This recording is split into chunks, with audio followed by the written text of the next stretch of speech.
Hey, this your girl Mobeaute coming back to you with another video. Today I will be showing how to make hydrosols from rosehip and rose petals. This is for my shampoos that I will be creating. So make sure that y'all like, comment, and subscribe, and always remember to keep God first. My other videos. So today, what I wanted to do was make a hydrosol. So I bought the rose water, which is pretty expensive, but I've been looking at different videos showing how you can pretty much extract out the fragrance from the different flowers. So I bought a box of flowers because I'm starting my candle business as well, but it has like all these different flowers in it. So what I was gonna do is extract out I think I was gonna do like lavender.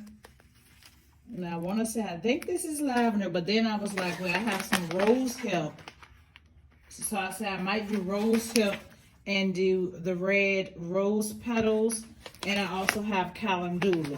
So I'm gonna make several hydrosols, but I'm just gonna show you exactly what you have to do to make the hydrosol. So I have my burner right here, and what you do is you want to make like a steam type thing. You have a big pot, and I'm gonna stick this inside, which is just a smaller bowl to give like some height, and then I'm gonna put another bowl over it. Okay, so you have another bowl that you put over it. That's gonna catch all of the condensation. You put the lid on the backwards way, and then you put ice on top of here, and that's gonna, like, the steam that accumulates from the fragrance of the petals or the flowers or whatever you're using, whatever is inside of this bowl, that is your hydrosol. So I'm just gonna go ahead and do it. Of course, I'm gonna be using distilled water. So the first thing I'm gonna do is that I think I'm gonna do the rose hip, because rose hip is really good for a lot of things. So I'm gonna put some rose hip,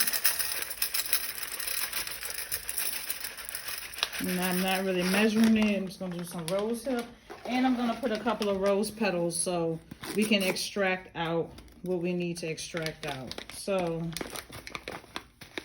again, not gonna do too much measuring. I'm just trying to get a little smell so that we can have a nice smell for our shampoo that we're going to be making. So right now it already smells pretty fresh. What I'm going to do now is take and put the bowl. So it's like kind of like around.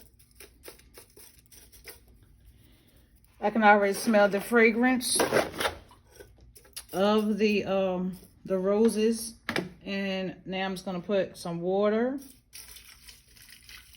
and this is distilled water, just enough to kind of cover, kind of like a bath.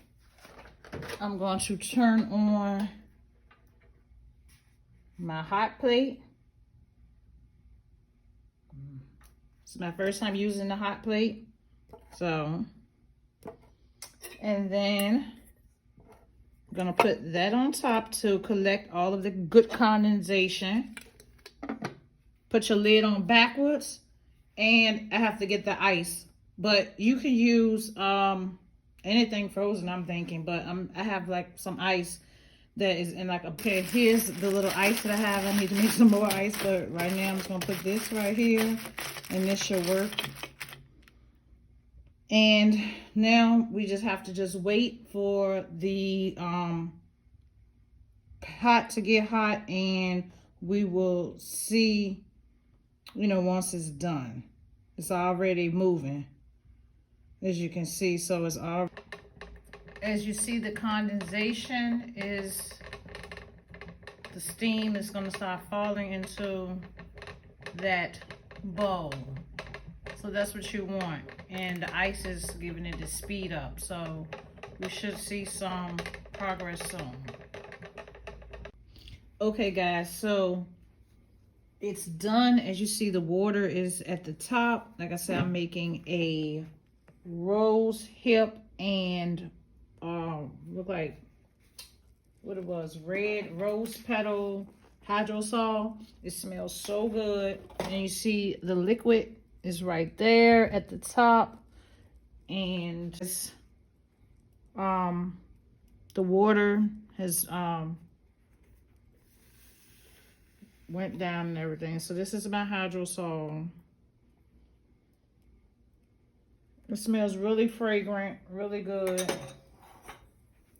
So what I'm going to do is my hydrosol into the medicine dropper. I hope y'all can see that. It's clear and it has a smell to it. That's what hydrosol is. Okay, and it has the smell of whatever I put in it. So this gave me about 85 milliliters. So I'm just gonna just pour it into my medicine dropper, and I have my small funnel. And now it's ready to use when I'm ready to make my shampoos or to make whatever I want to make with the hydrosols. Okay, so I kind of have more than enough. You don't want to make it full because you're putting the medicine dropper in it and you don't want that to kind of spill. Now I have my hydrosol, which I need to make a label for it because I have my citric acid solution here, and this is my hydrosol. So I need to make a label, which that's what I think I'm going to do, is make a label for these so that I won't get them confused. But I hope that y'all enjoyed this video. That's how you make your own hydrosols. Rose hip, rose water, any type of dried flowers, that's how you make it. Until next time, this is Mobeaute. Make sure that y'all like, comment, and subscribe, share. Join my Facebook group, Mobeaute. Also, follow me on Instagram, which is Mobeaute.glamz. Also, I'm starting my lash and body contouring business. I will be certified as a lash technician as of next week. So now I know how to isolate, and I will probably start doing videos on my journey with being a lash tech in Atlanta. And also I want to learn microblading and open up a beauty bar. So you can join my other Instagram page as well, which is Mobeaute.glamz bar. So have a lot of endeavors with the skin hair care line, the lashes and everything like that. So I hope that y'all enjoyed this video. Always remember, keep God first. I love y'all. Smooches.